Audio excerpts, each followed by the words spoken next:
wareo uranikoma umunsi ama TikTok ama YouTube aranikoma umunsi mutanda urafashe none urafashe harafashe hano harohana fashe ego ahanyene gumiza YouTube YouTube aremeye YouTube TikTok barimo abantu benshi mana YouTube na TikTok ngoja niingie kwa TikTok twala none hawatachi none ahanyene TikTok umekubali vizuri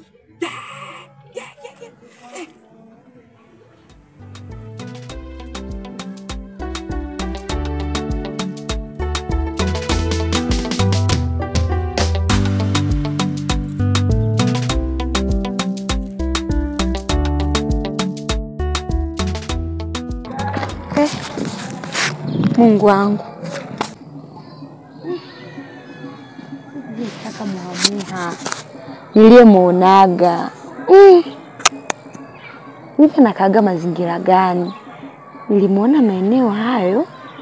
Haya siku ile. Nitapata hata kuulizia kweli. Bwana naona mtaa wenyewe upo kimya. Mbongoje. Ngali.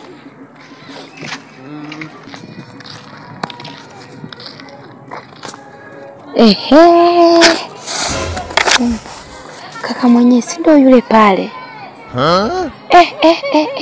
Sasa hapa ni muingilieje? Mungu wangu. Hapa cha kufanya. Takiwa nijiulizishe. Au nimombe maji, nijiombeshe maji ya kunywa hivi. Ngoja nitajua cha kufanya. Mtoto usiende kwenye chamchamu.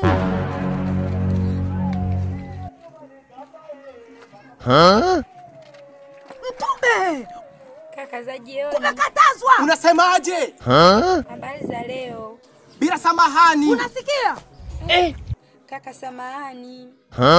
Wewe ni mwenyeji wa maeneo haya? Hakuna. Mimi ni mwenyeji wa maeneo haya. Unasemaje? Nimekwambia. Unasemaje? Kaka samahani, nilikuwa naomba unisaidie maji ya kunywa kama wewe ni mwenyeji wa maeneo haya. Yaani umepiga kufa zote, umeona hapa ndio kwa kituo cha maji.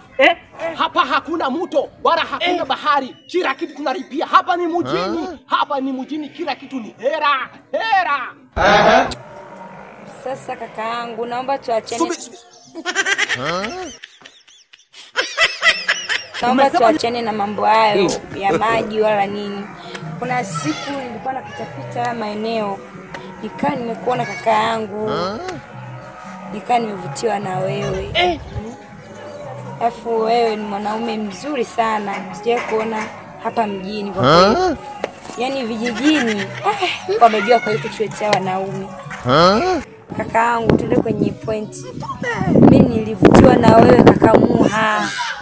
Mimi kama binadamu nina moyo mdogo. Nikasema nitapanga siku nije nikutafute.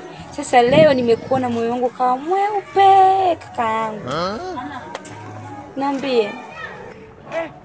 Allah. Umesema nikwambie. Ngoja sasa nikwambie. Wewe sio ndugu yangu wala sikujui. Unasema moyo wako umekuwa mweupe. Mbona sio ni rangi nyeupe sasa? Arafu umetoka huko ulipotoka kifomu nowea. Kwanza niache na internet hapa zisiishe. Alafu kaka, Kumekatazwa. mimi hapa nimefukuzwa nyumbani. Katoto hakana adabu. Na kuomba unisaidie pa kulala leo. Wala hata siku moja. We, nimekwambia hapo. Nyumbani kwangu sina chumba cha wageni. Umesikia? Kwanza chumba changu ni kidogo. Na wewe unataka uingie kama bomu. Hatira aho nyene. Na kuomba unisaidie. Alafu kaka, basi kama una pa kunilaza na kuomba unisaidie hata 15,000. Unaleta maswala ya hera? 15,000 hera. Unaramu ya wao. Allah.